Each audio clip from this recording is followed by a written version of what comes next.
তো বন্ধুরা, সবাই কেমন আছো? আশা করি সবাই খুব ভালো আছো। আজকে আমি আলুর দম বানাবো। কিভাবে বানাচ্ছি তোমাদের সাথে সেই রেসিপিটা শেয়ার করবো। আলুর দমের সাথে লুচি পরোটা অবশ্যই থাকবে। চলো দেখা যাক। আলুগুলো সেদ্ধ করে নিয়েছি। এবার হচ্ছে কড়াই গরম হয়ে গেছে, প্রথমেই দিয়ে দেবো আদা কুচি। আজকে যেহেতু নিরামিষ, তাই শুধু আদা কুচি দিয়েই হবে, পেঁয়াজ রসুন কিছু থাকবে না। এবার হচ্ছে মশলার মধ্যে এই যে হলুদ গুঁড়ো দিয়ে দেবো, লঙ্কা গুঁড়ো দিয়ে দেবো, তারপরে এই যে জিরে গুঁড়ো দিয়ে দেবো। ধনে গুঁড়ো দেবো না, কারণ যেহেতু ধনে পাতা দিচ্ছি তাই আর ধনে গুঁড়ো দেবো না। এবার ভালো করে মশলাটাকে কষিয়ে নেবো। হচ্ছে আলুগুলো দিয়ে মশলাটাকে ভালো করে কষিয়ে নেবো।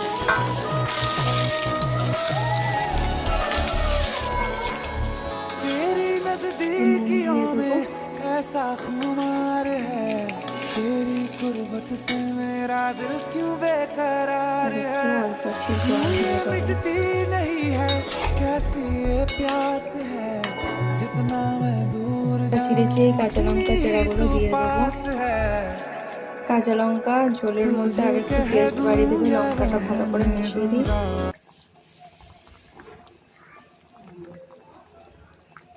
ধনে পাতা হচ্ছে ওপর থেকে একটু ছড়িয়ে দেবো।